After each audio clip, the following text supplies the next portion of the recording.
Hi guys, James at Rampant Lion Reviews again for you today with another beer review. For this one, we are going to stick to Connecticut and we're going to have a look at a beer from another brewery that hasn't featured on the channel before. So these guys are a very local brewery for Laura and Josh. They actually started out in this town of Hamden, but they moved fairly recently. And they've become very well respected over the years, particularly for their different kinds of lagers. And that was one of the main reasons that this brewery kind of caught my eye, actually.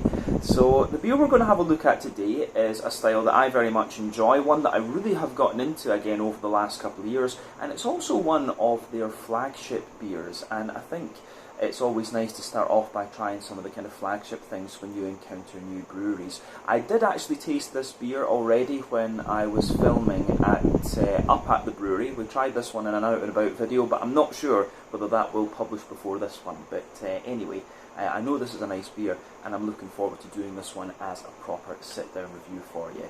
But yeah, hopefully it's as good as I remember, hopefully it makes for an interesting review, and as always, I hope that you guys watching enjoy my take on this one as well. So yeah, for this review then, we're going to head a little bit to the north of us here in Hamden near New Haven. We're going to go to Cheshire, and we're going to have a look then at another beer, or my first sit-down review beer, I guess we could say, from Counterweight Brewing Company. So this particular beer is called Workhorse. It comes in at 5% ABV, and this one is a Pilsner. So yeah, should be quite nice. This is one of two flagship beers that they have, I believe. The other one is an IPA, and you will see that feature in a sit-down review later on if you haven't seen it already in the out and about video that I filmed. So yeah, definitely cool to do some sit-down reviews for these guys, especially when it's one of Laura and Josh's really local breweries. So yeah, let's crack on with this and see what this beer is all about. As always with my reviews then, I'll tell you a little bit about the brewery before we taste the beer. If you want to get straight to the tasting though, just fast forward. All the usual links can be found in the video description below. That's the brewery website, the link to my other reviews that I'll do in the future from Counterweight Brewing Company. This is the very first time I'm doing a sit-down review of one of their beers, but there's all the usual social media down there. If you want to see more reviews, do please consider subscribing to the channel. The support you give is massively appreciated, and remember you can go into the channel homepage and search for beer using the geography tagging system. So just go in there, use the little search bar, put in your hometown, state, county, province, whatever you like. If I've reviewed beers from the area that you search for, they will pop up. Failing that though, you can check out the playlist of beers from different countries. You'll find this one in the American playlist, and that's being added to quite regularly at the moment, and we'll see about what we can do for that in the future. But do check out the playlist of beers from other countries as well, because there are some really interesting things on the channel at the moment. So yeah, let's go on to my brewery notes then, and I'll tell you a wee bit about Counterweight Brewing Company then. So Counterweight Brewing Company, as I've mentioned already, are based in Cheshire in Connecticut, about halfway between New Haven and Hartford actually, and the company was founded by Matt Westfall back in 2017. Now, during his time as an undergraduate student, he spent a lot of time at Zox Home Brewing and then Willimantic Brewing Company, and these experiences got him fascinated with the idea of brewing beer. But at the time he was studying sociology, but he soon started studying about brewing, and ultimately he ended up as the head brewer at New England Brewing Company, which is also quite close to Josh and Laura. We filmed an out and about video there too, and he stayed there for 9 years and actually helped the brewery become very, very well established in the state. But he opted to start on his own venture, and so in 2017 he founded Counterweight Brewing, and the brewery was originally based in Hamden. So there they had a 3-vessel 20-barrel brewing system. 20 barrels, 20 US barrels is about 3,200 litres, and they also operated a cool ship and had fodder, so they were one of very few breweries in the state of Connecticut to be using a cool ship at this time. But over the years they continued to expand their fermentation capacity, and they opened up a tap room on site, but eventually they outgrew this original facility.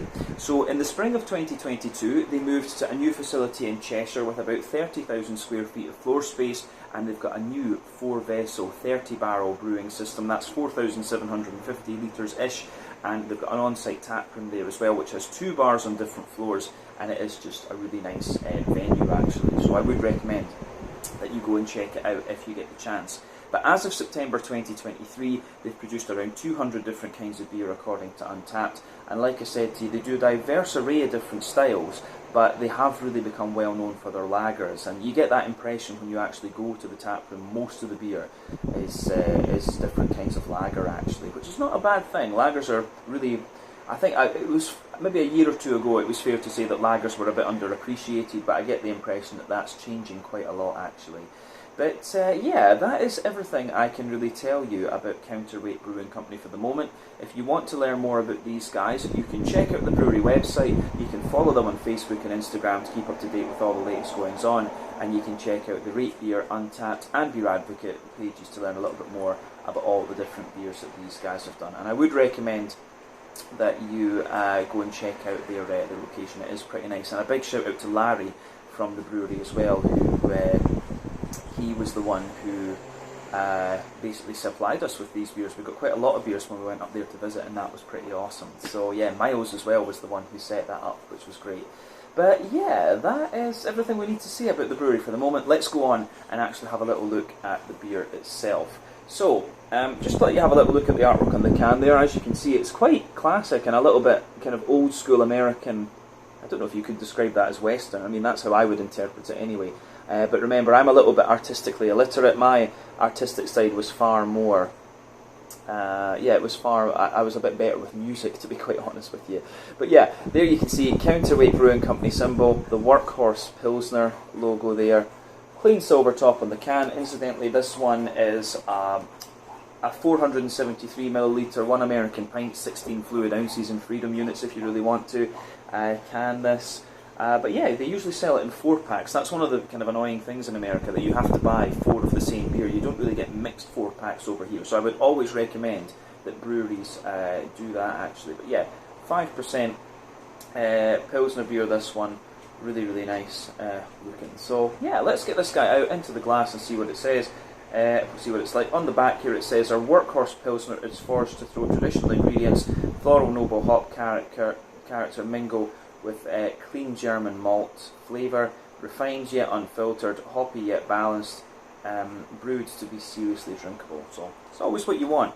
So yeah, let's get this guy out into the glass and see what it's all about. Ooh, a little bit of bubbles there as we open it up.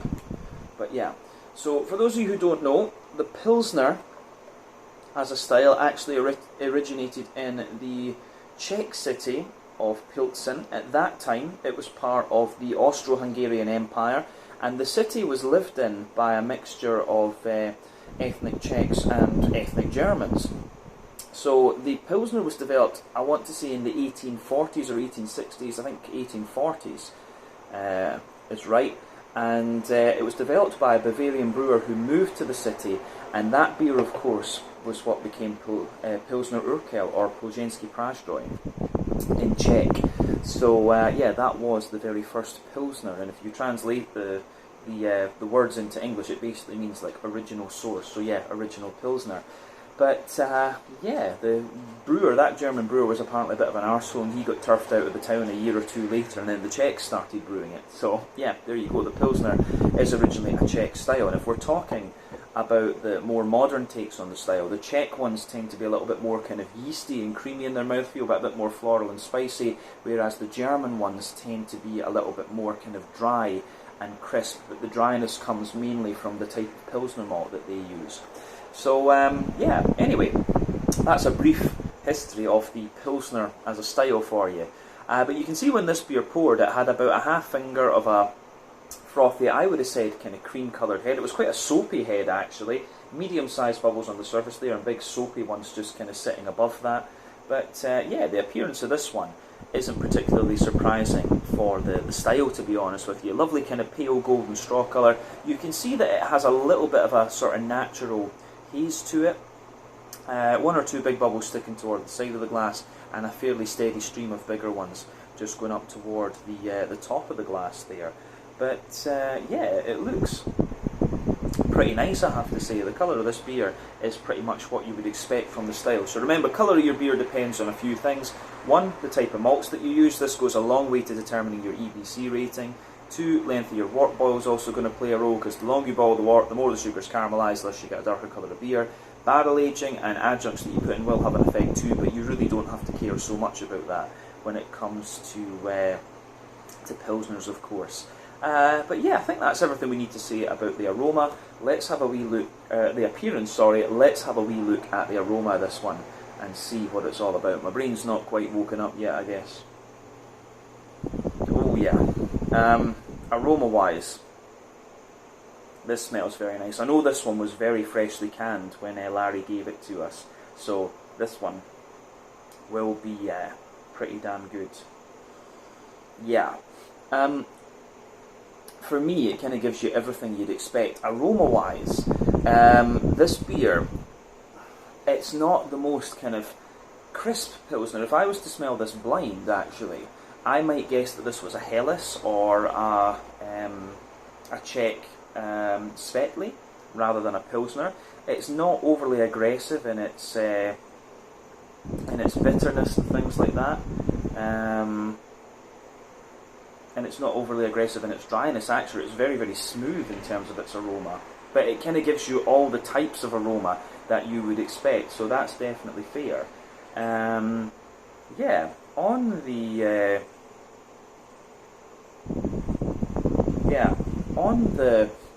malty side of things, then, the backbone of this beer, it's absolutely a lovely kind of fresh white bready bread crust. That's the first thing that's going to come out of this one at you, is a lovely kind of fresh white bready bread crust. There's a little touch of woodiness to the aroma as well. You've also got, there's a little touch of woodiness in there. You've also got a little bit of that, little touch of woodiness, little touch of Jacob's cream cracker. And then on top of that, you start to get the bready notes out of the beer. So for me, there is a little kind of smattering of a kind of Jacob's, I already said Jacob's cream cracker. There's a little bit of like a sweet kind of wholemeal brown bready character in this one, which is quite interesting. Yeah,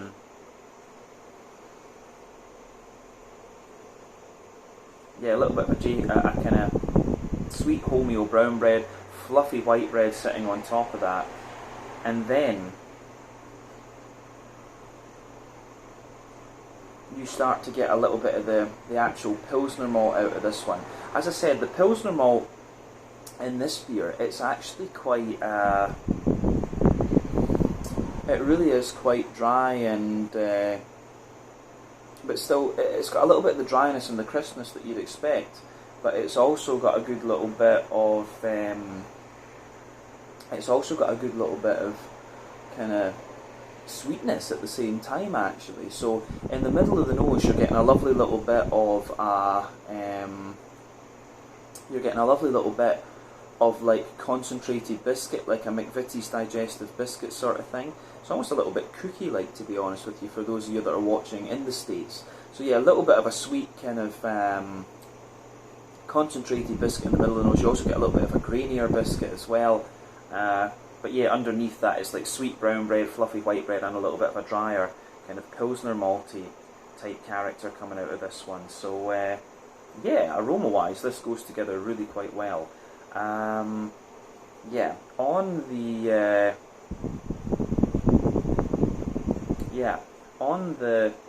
malty and yeasty side of things, other than that, I don't know if there's really too much to say about the aroma of this beer. So on the hoppy side of things, then, it is using, you can tell that it's using German hops. So remember, your two hop producing regions in Germany are Hallertau in Bavaria and Tettnang, which is a mix of Baden-Württemberg and Bavaria from what I understand.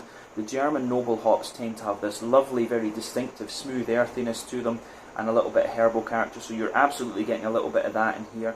I think by the smell of it, it's not too aggressive in its kind of floral character either, so I think they're using Mittelfrüh, just kind of regular 4.5% alpha acid hops in this one.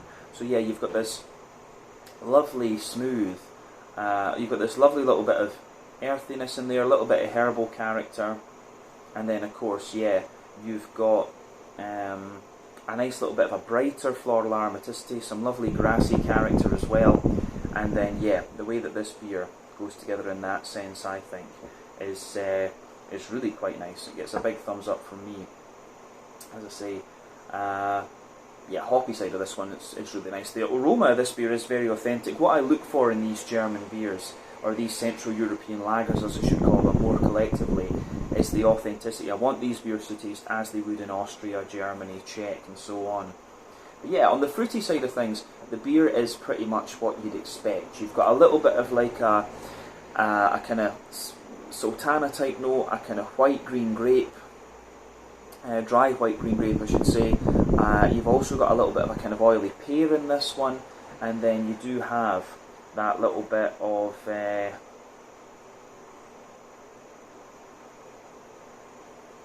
yeah, you do have that little bit of like gooseberry.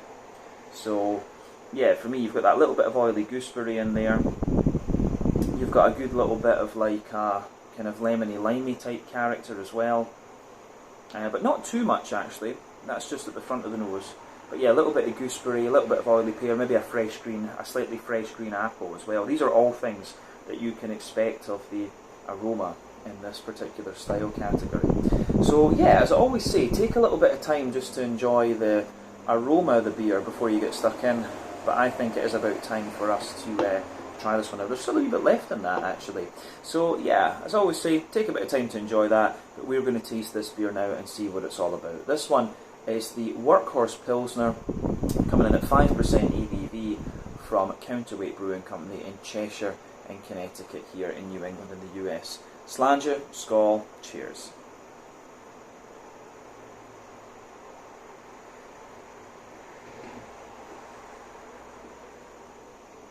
Ooh, that is good. That is very nice.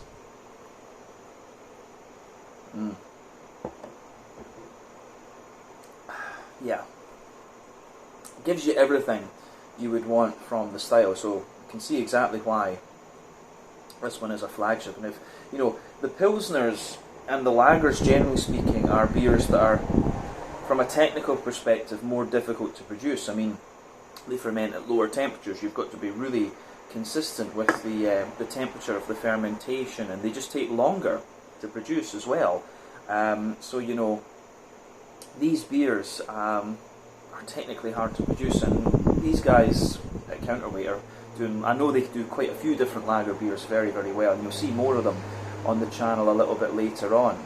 But yeah, this is absolutely solid, so it gets a massive thumbs up from me, and I'm quite hard to impress with this style because, you know, I've had so many from Germany itself. And one of the trends I've kind of noticed with the American lagers is that the water profile is obviously different, so sometimes they feel a little bit cleaner and wetter than the German ones, but sometimes the malty side of things is also just a little bit sweeter, and I think generally speaking the American palate is a bit sweeter than the European palate, and of course it's just a difference in the American grains and stuff, but this one is using German malt and German hops, which is probably why it tastes so authentic. So yeah, that's an interesting point about this beer. But yeah, really good stuff. Let's break the flavour of this one down a wee bit and describe it more in depth for you, as we always do.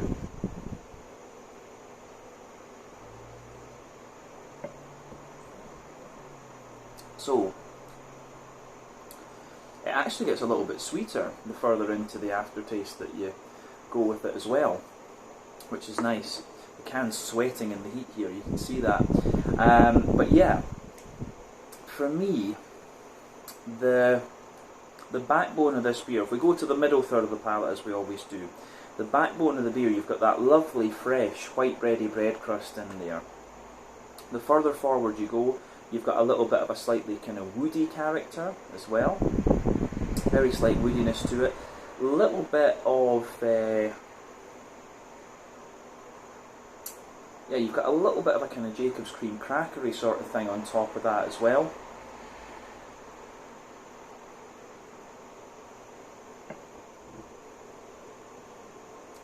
And that little bit of woodiness kind of lingers into the aftertaste there, and it gives the beer a very slight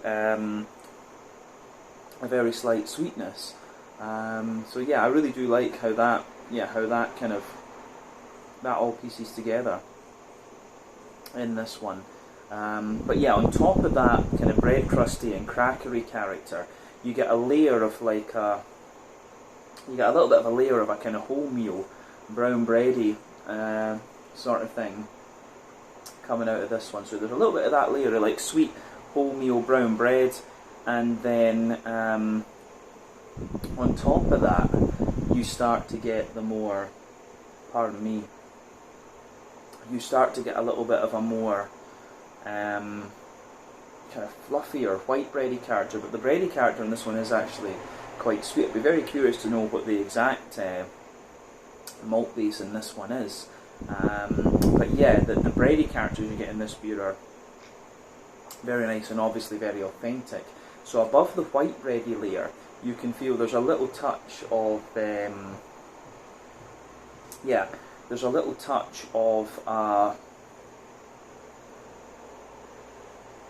above the white bready layer, you've got a little bit of a kind of McVitie's digestive biscuity sort of thing. So like in the dead centre of your palate, you've got this really kind of oily, sweet, concentrated biscuity flavour. So that's there. Then as you move further out from that, you get a more kind of grainy biscuity character as well. So yeah, more of a kind of grainy McVitie's digestive biscuity sort of thing, and that sits on top of that kind of white bready character. Further back on that middle third of your palate, you start to get the drier elements of the Pilsner malt coming out. But this one, it's not one of the drier Pilsners that I've come across actually. The kind of mouthfeel and stuff that you get out of this one is almost a bit more akin to a more Czech Pilsner, but it doesn't quite have the kind of spicy floral character that you would associate with the Czech Žatec or Sats hops.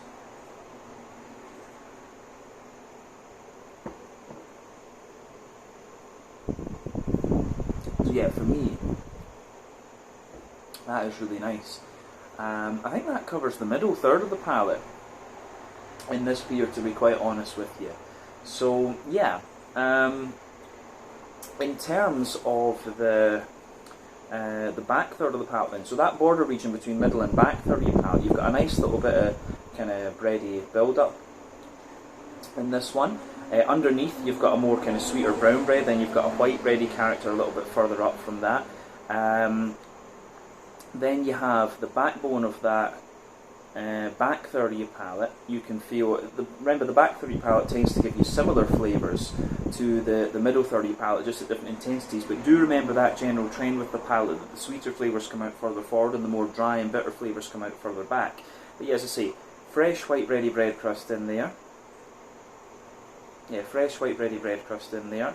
On top of that, you've got a little bit of a kind of Jacob's cream crackery element too.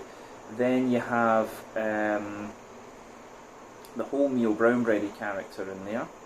Then above that, you can feel the brown bready character is just a little bit lighter and more airy. Then the white bready character above that is the same, just a little bit lighter and more airy than it was in that middle third of your palate.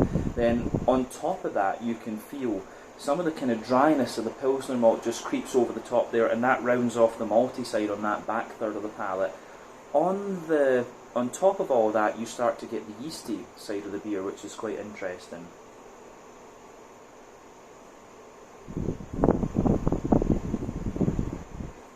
So yeah,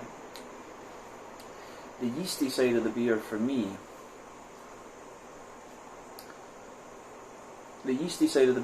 is like a kind of dense and sweet mix of brown and white bread. It's got a little bit of an almost kind of peppery spice to it, in a sense. Then it's wrapped in this little bit of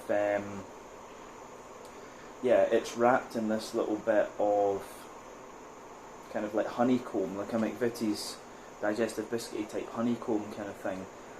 So yeah, definitely the back third of your palate, you can feel the flavour is taller. Then as you come further forward into the middle third of your palate, it just kind of condenses down and squashes together that little bit more.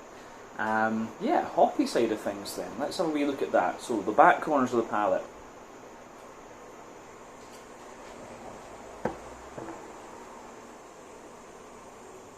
Yeah, so the back corners of the palate, you've got a nice little touch of earthiness in there.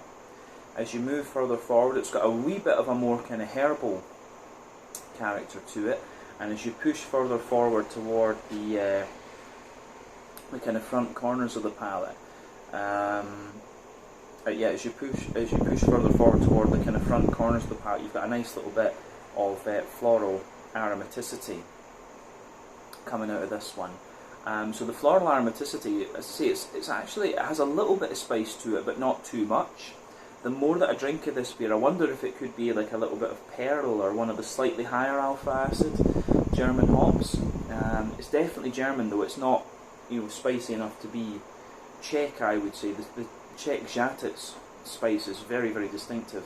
So it's not that, but round the front curve of your tongue, it's a little bit lighter and more grassy, and yeah, you've got this really nice little bit of a wetness to the grassy side of the beer, and it's got a wee touch of like a kind of zestiness as well, which I do quite enjoy. So yeah, that's really quite nice in this one, I have to say. I do quite like how that pieces together. Yeah, I think that covers the hoppy, the green component of the beer, if we can call it that.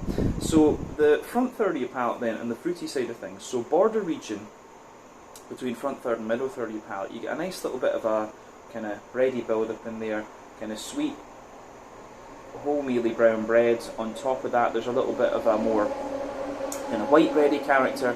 The base of the front third of your palate is the bread crust again, bit of the cracker, and then it's the smooth white bread, but the white bread feels a little bit sweeter, and it's just got a little bit more density to it on that front third of your palate.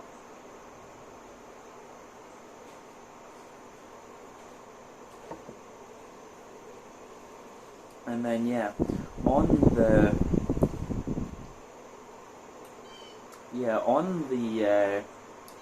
fruity side of things, it's kind of what you'd expect. At the back of that front third of your palate, you've got a really nice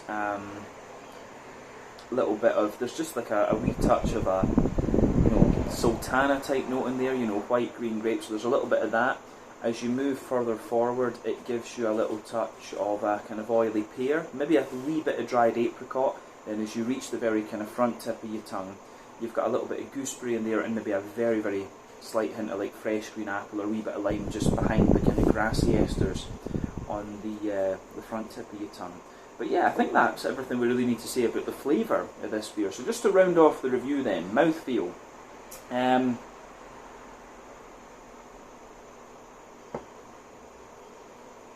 For me, mouthfeel on this one, it's light-bodied, maybe pushing toward the kind of top end of light-bodied though.